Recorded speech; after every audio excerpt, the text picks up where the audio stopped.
بله، سلام علیکم بیننده گرامی، بفرمایید. سلام علیکم و رحمت الله. استاد انصاری، بالاخره ما را وصل کردی بعد از مدت ها. خالد جان برادر عزیز از آلمان، بفرمایید. قربان زنده باشی، همکارایتان انشالله خوبن. سلامت باشید، الله متعال کنه، بفرمایید. زنده باشی. استاد انصاری، در مورد کلیپا و اینا که من ندیدم اما زیاد حرف زدن، اگه اجازه باشه من چند نکته در مورد افکار این آخوندهای رافیزی و صفوی که میخوان در کشور افغانستان و تاجیکستان اینا پیاده بکنم صحبت بکنم. بفرمایید.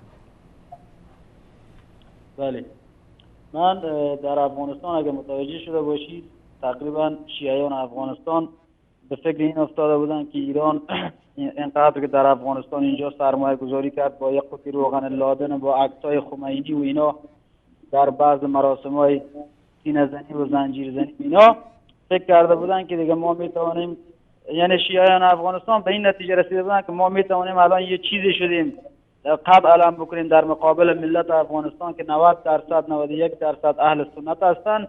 ما میتوانیم یک کاری بکنیم مثل عراق و سوریه و اینا، این کشور را بتوانیم تصرف بکنیم و بالاخره یه جوری بالاخره این مظاهره چند روز پیش اینا اگه متوجه شده باشی در مورد برقی که می آمد از بامیان و از اونجا که مرکز شیعیان افغانستان از اونجا باید بگذره، بالاخره این مظاهره و اینا که از هر گوشه و کنار شیعیان افغانستان جمع کرده بودن، سر و صدا و داد و بیداد به راه انداخته بودن، به ملت مظلوم بیچاره افغانستان چقدر خساره زدن که مردم که نان شب روزش در مونده بود اونا را نتونستن کار روزگارشان اون روز بتونن بکنن. بالاخره تحلیلگرا و اینا امروز اگه نگاه بکنی شبکه‌های اجتماعی و تلویزیون‌های افغانستان به این نتیجه رسید مردم افغانستان که اینا نه برق میخوان، اینا فقط سویچ برق میخوان، اینا میخوان که خودشان را نشان بدن که ما هم میتوانیم در این کشور کارهایی بکنیم، یعنی میتوانیم این کشور اگر بخوایم مثل سوریه و عراق اینا به ناامنی و کشت و کشتار بکشانیم. و بالاخره خدا را شکر الحمدلله که ملت افغانستان آگاه شدن، پند گرفتن از اینکه در سوریه و در عراق و در کشورهای اسلامی اینا چقدر افکار شوم و افکار ظالمانه و همون افکار صفویگری و رافضیگریش که دشمن اسلام و دشمن اهل سنت در حقیقت دشمن انسانیت و دشمن بشریت است، نه دشمن اسلام. شما نگاه بکنید که در سوریه، در عراق اینا چقدر قتل کردن، چقدر پول مصرف کردن که تا بتوانند اونجا افکارشان را پیاده بکنن. انسان مثل بشار اسد روباه را ببین به کجا رساندن، در حالی که باید اون را می آوردن در یک سازمان حقوق بشر تیکه تیکه اعدامش میکردن. این ظالم خونخوار را از این حمایت کردن.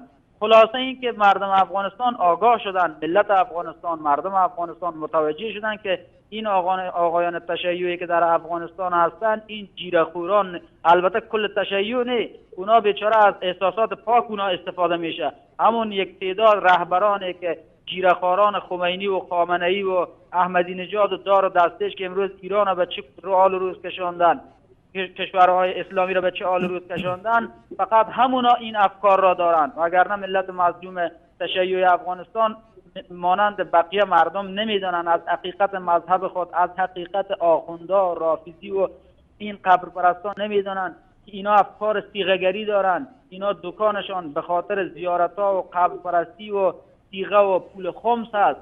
تعدادی از اهل تشیع افغانستان اون روستایی‌های بیچاره نمیدانند که اینا آخوندهای رافضی چشم به همون دختران بیچاره دوختن که چگونه بتونن که به نام صیغه خودمون مردم را به ناموس مردم غلبه بکنن، چگونه به نام خمس پول این بیچاره ها را بیارن.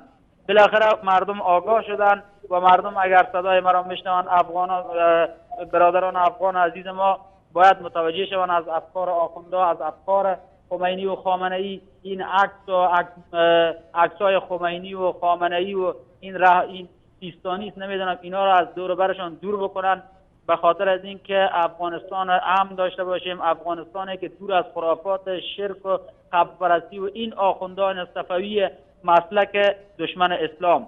و بر هر حال این آقایانی که تماس میگیرن در شبکه شما استاد محترم، من دیدم شما هم که بهتر میشناسید، اینا میخوان وقت شبکه را بگیرن. همون یکی دو دقیقه من یک بار دیگه هم گفتم خواهش میکنم 1 دقیقه بیشتر اینا رو وقت ندید. فقط همون 1 دقیقه که وقت میدید مردم از اینا آگاهن، میدونن که اینا چی میخوان بکنن.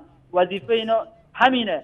چون اون آقایی که قبلی صحبت کرد در پیامگیر گفت که اینا با توحید به خاطر این مشکل دارن. راست گفت، خیلی درست گفت که اگر اینا به توحید الله، به یگانه پرستی مردم مسلمان ایران رو بیارن، دیگه دکان اینا بسته میشه، تخته میشه، کسی نمیاد پول بده به نام خمس و تیغ و اینا. و وقت گرانبهایتون زیاد گرفتم استاد. تشکر. زنده باشی، سلامت باشی. اگر امر باشد خدا حافظ و خدا نگهدار شما. خدا نگهدارتون. تشکر از شما.